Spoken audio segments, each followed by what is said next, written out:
এখানে এতগুলো বাল্ব আছে, বেচে দিলে অনেক পয়সা পাওয়া যাবে। দেখে মনে হচ্ছে তুমি পুরো বাড়িটাই বেচার প্ল্যানে আছো। হ্যাঁ, যে জিনিসের দাম করা উচিত সেই জিনিসের দাম আমি নিশ্চয়ই করি। ওসব তো ঠিক আছে, এখন কি দেখছো? এখন দেখছি যদি কোনোভাবে একটা সূত্র পাওয়া যেতে পারে। তুমি নিজেকে একটা বড় গোয়েন্দা ভাবো, আর এখানে এসেছো একটা সূত্র খোঁজার জন্য। নিজেকে বড় গোয়েন্দা ভাবছো যে সূত্র খুঁজছো? তোমাকে দেখে না ভূত ভয় পেয়ে যায়। আরে যদি ভূত আমার সামনে এসে পড়ে তাহলে আমি আমার সমস্ত শক্তি দিয়ে ওর সাথে মোকাবিলা করব। ব্যাপারটা যদি এরকম হয় তাহলে আমার কথা শোনো, ভূতকে বলবে আমি এখানে এসে গেছি, আর ওকে আমার কাছে পাঠিয়ে দেবে আমার সাথে দেখা করার জন্য, ঠিক আছে? একদম পাঠিয়ে দেবো। আমি তো বুঝতে পারি না যে তুমি ভূত আর আত্মাকে এত ভয় কেন পাও। শোনো, সব সময় তুমি এরকম সামনে এগিয়ে এসো না, না হলে ভূত সবার আগে তোমায় খাবে। আমাকে দেখে তো ভূতেদের অবস্থা হয়ে যাবে। ভূত আমাকে দেখে যত ভয় পায়, আত্মা আমাকে দেখে ততই পছন্দ করে। মেয়েদের আত্মা আমাকে খুব পছন্দ করে। এবার আমি আত্মাদের ব্যাপারে সব বুঝতে পেরেছি। সেটা কিরকম?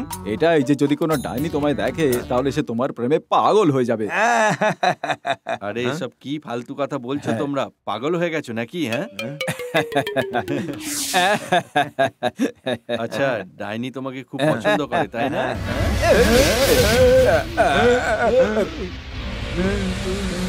তোমরা পেছনে কেন যাচ্ছ আমাকে একলা ছেড়ে? তুই ভূতকে ভালোবাসিস না, তুই ওকে সামলা, পেছনে তাকিয়ে দেখ। আরে বাপরে, বাঁচাও বাঁচাও বাঁচাও।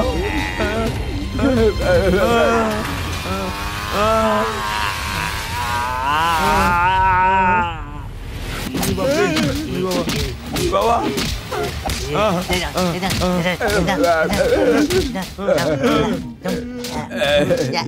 বাপরে বাপ, ভূত তো সত্যিকারে। তুই কোথায় যাচ্ছিস?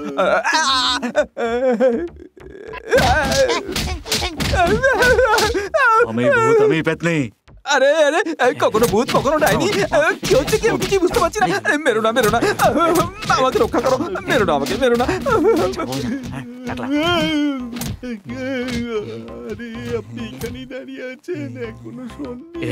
তোমরা তো সাহস কি করে হলো আমার বাংলো বাড়িতে ঢোকা? আরে মরে গেছি। এক কাজ করো, এই বামটা না আমার এই কাঁধটায় লাগিয়ে দাও, খুব ব্যথা করছে। খুব সাবধানে লাগাবে, ধীরে ধীরে। হ্যাঁ, আস্তে আস্তে। খুব আরাম লাগছে, খুব ভালো। তোমার নামটা কি? মীরা। মীরা? তোমার এই সুন্দর নামটা কে দিল? আমার জন্মদাত্রী ভূতনি মা। মা তো মাই হয়, সেটা মানুষ হোক বা ভূতের মা। মীরা, আমরা তোমাকে এই বাড়ির কাজের লোক ভাবি না, আমরা তো তোমাকে ডক্টর মনে করি, মালিশ করার জন্য।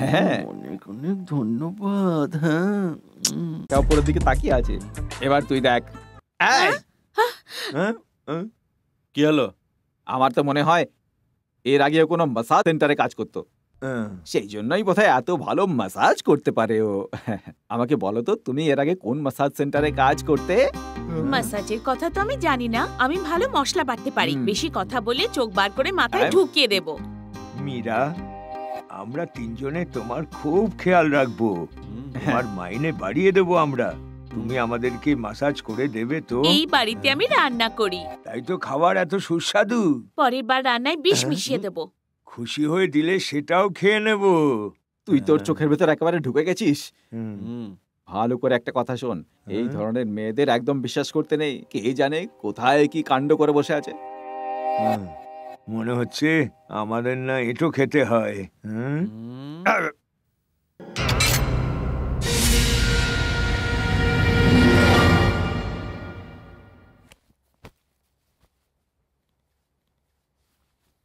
কি হয়েছে বিনোদ?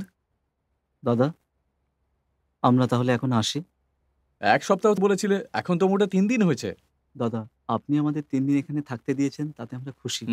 তোমাদের দেখে খুশি তো মনে হচ্ছে না। বলো তোমাদের কি হয়েছে? না দাদা, বলো না। না দাদা, আমরা সত্যিই খুব খুশি এখানে। আচ্ছা, আমরা তাহলে এখন আসি।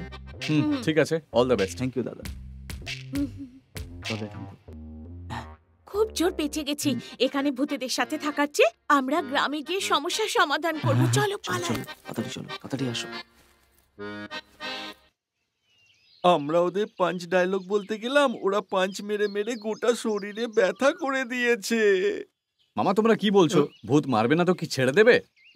তোমরা ওকে মারলে ও তো উল্টে তোমাদেরকে মারবে। ও তোমাদের আদর করবে না? ও কি কথা বলছে? আরে ওখানে যাওয়াটা বাকি আছে। একদম ঠিক কথা বলছো, চলো যাই। তোমরা বুঝতে কোথাও ভুল করছো। আমরা কোনো বুঝতে ভুল করছি না। দেখো, আমার তো মনে হয় ওরা প্ল্যান করেই এসেছিল। তুমি গিয়ে দিব্যাকে একবার জিজ্ঞেস করো। আমরা এখান থেকে চললাম, এখান থেকে যাওয়াই ভালো। তাহলে তুমি আমাদের প্ল্যানের কথা ভাবছো আর ওই ভূতগুলো আমাদের বিরুদ্ধে প্ল্যান করছে। এত কিছু শোনার পরও চুপচাপ চলে গেল। আরে যেতে দাও ওকে, যেতে দাও।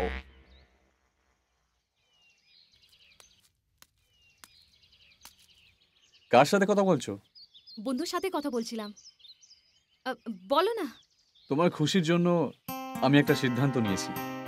আমার খুশির জন্য তুমি কি সিদ্ধান্ত নিয়েছো? তুমি বলছিলে না ওই দিনকে আমরা ফেরত যাই? আমি ফেরত যাওয়ার সিদ্ধান্ত নিয়ে নিয়েছি। আমাকে জিজ্ঞাসা না করে? তাতে কি হয়েছে? আমি তো এখন বলছি। তোমার খামখেয়ালি এখানে চলবে না। গ্রামের থেকে এখানে আমাদের আত্মীয়রা এসেছেন। যতক্ষণ ওনারা আছেন ততক্ষণ আমরা কি করে যেতে পারি?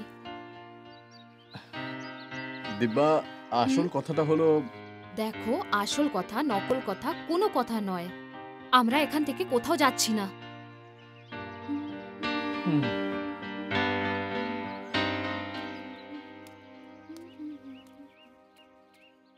দেখো, ও কথা বলতে গেছে। ও কথা বলুক, তারপর আমরা চিন্তা করবো। কি হলো, সব ঠিক আছে তো? রাজি আছে? না মামা, ও আরে চাইছে বাপরে। আরো এক সপ্তাহ এখানে থাকতে। একবার দেখো ওকে, কি সুন্দর কথা। এক সপ্তাহ তো দূর, আমরা 1 মিনিটও থাকবো না এখানে। আমরা এক্ষুনি যাচ্ছি এখানে। দেখো মামা, ও আমাকে থাকতে বলছে, আর তাই আমি তোমাদেরকে থাকতে বলছি। আর মামা, তোমরা আমাকে বলেছিলে কাজ শেষ হওয়া পর্যন্ত তোমরা আমার সাথেই থাকবে। তোমরা থাকো না, তোমাদেরকে তো আমি গডফাদার মনে করি, তাই না? এ আবার কি? গডফাদার নাম শুনতেই ওরা স্ট্যাচুর মতো হয়ে গেল কি করে? গডফাদার শব্দটার মধ্যে কি এমন ক্ষমতা আছে যে মানুষকে মূর্তি বানিয়ে দিতে পারে? আরে বাবা, আমাদের দুজন ভাই তো মূর্তি হয়ে গেল। এবার তো ওঠাতে হবে। আচ্ছা, ও কি সিদ্ধান্ত নিল? কি সিদ্ধান্ত নিল? ও বলছে যে এখন আমরা এইখানেই থাকবো, যাই হয়ে যাক না কেন। হ্যাঁ, গ্রামে যাওয়া ক্যান্সেল। যখন মরতেই হবে তখন কুয়োতে ডুবে মরি, আগুনে জ্বলে মরি, বা ভূতেদের হাতে পেটানি খেয়ে মরি। মরতে তো হবেই। এমনিতেও ভূতের হাতে মরার এক্সপেরিমেন্টটা আলাদাই হবে। আর এটাও হতে পারে যে আমরা মরে গিয়ে আমরা ভূত হলাম। তখন আমরা ভূতগুলোকে ধরবো আর খুব মারবো। Countdown start. এক হাতে ভূতকে, আরেক হাতে ডাইনিকে। তুমি মেরেছো না? তুমি মারলে? আমি তো মারিনি। তুই মেরেছিস? তুই মেরেছিস? ওই ভূত। আমি কাউন্টডাউন স্টার্ট করতে বললাম আর ভূতেরা মারা আরম্ভ করে দিল। দেখলি তো ওদের কেমন ক্ষমতা? হ্যাঁ। তুই কি ধরনের ভূত? তোকে মানায় না। শান্ত থাক। দেখছিস তো ওরা কি করছে? সবাই মিলে আমাদের মজায় উড়াচ্ছে। আমরা ভয় পাচ্ছি, তাই ওরা সবাই মিলে হাসছে। দেখছো তো ওরা কি করছে? হ্যাঁ, মানুষ তো পাগল হয়, এখন মনে হচ্ছে ভূতেরাও পাগল।